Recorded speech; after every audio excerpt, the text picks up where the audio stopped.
Erev Tov, un moment plus sérieux que d'habitude, puisque ce soir c'est l'El Tisha B'Av. Ça fait déjà 1955 ans que le Beth Amikdash a été détruit, et chaque année, on a l'obligation de s'asseoir par terre, de s'endeuiller, de pleurer sur la destruction du Beth Amikdash. Comme on le sait, le premier Beth Amikdash, il a été détruit à cause des trois plus grandes fautes, Avodah Zara, Gilui Arayot et Shefichut Damim. 70 ans après, alors le deuxième Beth Amikdash a été reconstruit, justement parce que les Béné Israël ont pu réparer les premières fautes. Mais depuis 1955 ans, on attend toujours de réparer cette faute qui a causé la destruction du deuxième Beth Amikdash, qui est nul autre que Sinat Rinam, la haine gratuite. Que veut dire la haine gratuite? Est-ce qu'on déteste quelqu'un de façon gratuite? Déjà réaliser que cette chose-là, on se doit de le réparer. Et donc, il n'y a personne qui va détester gratuitement, si ce n'est que un juif lui aurait fait quelque chose, soit il lui a pris quelque chose, soit il lui a causé un problème. Et donc c'est la raison pour laquelle il va le haïr. Akadosh Baruch Hu, il dit, cette haine, je ne veux pas que tu l'aies pour ton prochain. On doit apprendre à aimer tous les Béné Israël comme ils sont. Et s'ils t'ont fait quelque chose, alors tu vas les amener au Beth Din, tu vas régler, tu vas leur parler, tu vas essayer de les juger, les Kav Zechut. Mais cette haine, elle est de trop. Et donc, Akadosh Baruch Hu nous demande de réparer cette haine qui est à l'intérieur de nous, cette haine qui nous sépare entre nous et notre prochain, et cette haine qui, malheureusement, nous empêche de reconstruire ce Beth Amikdash pour permettre à Akadosh Baruch Hu de résider parmi nous. Lorsque Hachem réside dans son klal, Israël, alors vadaï que tous les problèmes disparaissent. C'est ça le vrai problème qu'on a. On n'arrive pas à pleurer sur quelque chose qu'on ne comprend pas. On raconte une fois qu'il y avait un homme immensément riche qui avait beaucoup de ses richesses sur lui-même. Il est arrivé dans une ville qu'il ne connaissait pas et il avait cette richesse sur lui. On se rapprochait du Shabbat et il s'est dit, où est-ce que je vais aller? Où est-ce que je vais mettre tout cet argent qui est sur moi? Il s'est dit, je vais aller voir le rav de la ville. Et c'est vrai que le rav de la ville, c'était un grand tzaddik. Et donc, on lui a indiqué où est-ce qu'il habitait. Il s'est rapproché de la maison, il a tapé, c'est le rav lui-même qui lui a répondu. Il lui a dit, Kvod Rav, écoutez, j'ai beaucoup d'argent sur moi, c'est bientôt Shabbat, je suis venu dans votre ville pour me faire inviter. Est-ce que vous pouvez garder cet argent pour le Shabbat? Et voici que le rav, alors il lui a dit, c'est pas juste que je vais garder ton argent, je vais te garder à toi aussi. Toi aussi, je t'invite pour que tu passes le Shabbat chez nous à la maison. Et donc il était tellement heureux. Il passe le Shabbat, donc le premier repas, après la choule, il le passe chez le Rav, et à la fin du repas, avec beaucoup de divrei Torah, beaucoup de chansons, alors ils se mettent à faire le Birkat Hamazon.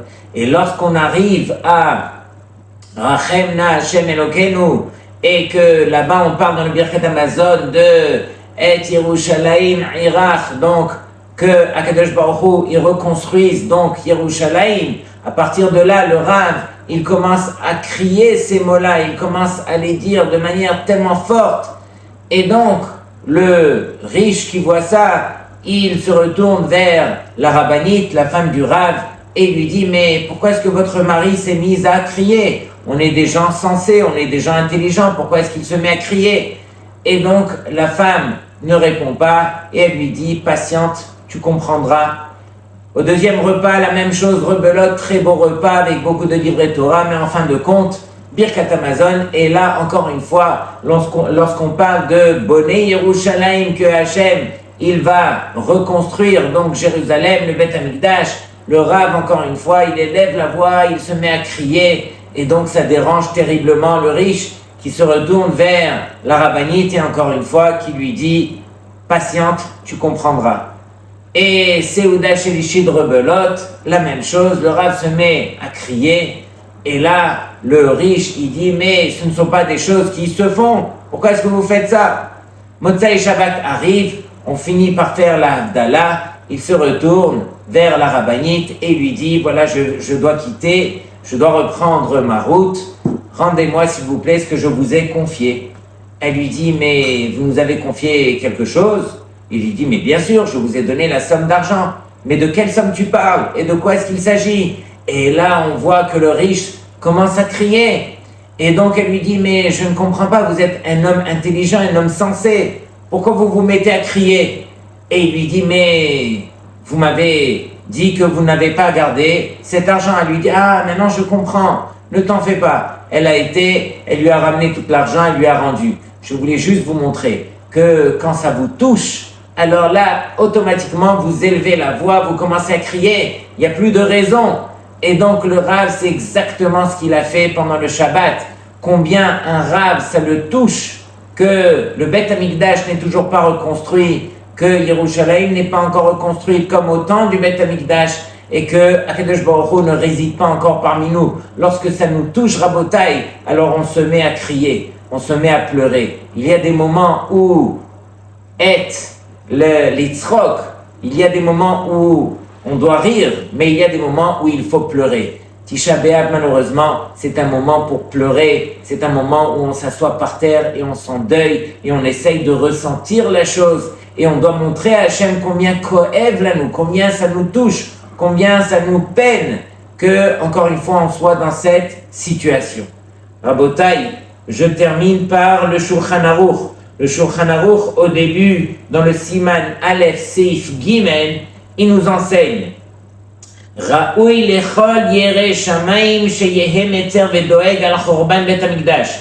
Il conviendrait à tout celui qui craint le ciel alors de s'attrister et d'être doeg, de se soucier donc de la destruction du Bet Hamikdash, vainu shekol hashana, c'est-à-dire que pendant toute l'année, cette halakha, donc elle s'applique, l'orak betisha be'av ou beben hametzarim. C'est pas uniquement à Tisha B'Av ou à Ben hametzarim qu'on se doit de s'endeuiller sur la destruction du Bet Hamikdash, et la kol hashana. Toute l'année, c'est ainsi. On doit s'attrister et vraiment se soucier sur le fait qu'on n'a pas de Bet Hamikdash. Et on a une mitzvah toute l'année, bien sûr, de lire ces Teilim en référence à la destruction du Bet Hamikdash qu'on appelle Tikkun Chatzot, Shemit Palelim ou Mevachim, Shebet Hamikdash Yarzor, où on demande, on implore à Hachem, on s'assoit par terre et on lit ces Teilim pour que Akadosh Baruch Hu reconstruise le Bet Hamikdash. Et le Mishnah Berurah, il ramène donc les paroles du Harizal. C'était Sahilula cette semaine, donc on rappelle son souvenir. Chez Bimé Ben Hametzarim, Yesh Litkot Bechol Yom Kechatzi Sha'a.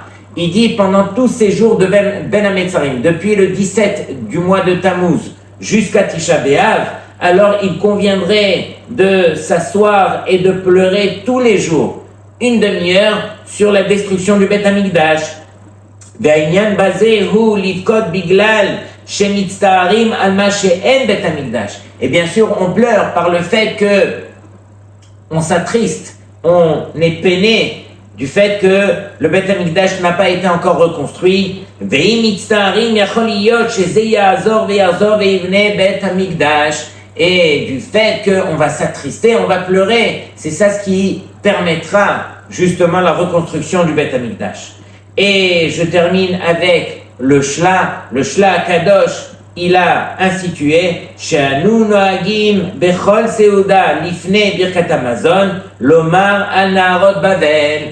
On ne fait pas comme le Shla, mais imaginez que le Shla Kadosh disait il conviendrait avant le Birkat Hamazon, avant qu'on remercie Hachem, alors de réaliser que on remercie pour tout ce que Hachem nous a donné, mais malheureusement al naharot Bavel, sur les rives de Bavel, Sham Yashamnu Gambachinu, alors on a pleuré là-bas que le Bet Hamikdash a été détruit. Donc imaginez la grandeur de celui qui comprend un petit peu. Et c'est vrai que chaque année, on essaye de s'inscrire encore plus dans cette mitzvah, de s'endeuiller sur le Bet Hamikdash, et on espère que c'est la dernière année. Arrêt, c'est marqué Kareh Alay Moed.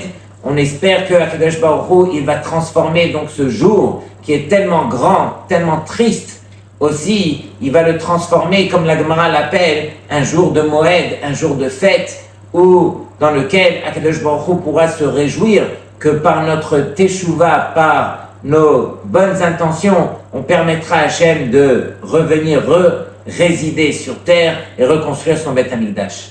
Alors que tout le monde est un tzom, calme, Bezrat Hachem, et que Akadosh Baruch Hu, il ait pitié en nous et qu'il écoute nos tefilot.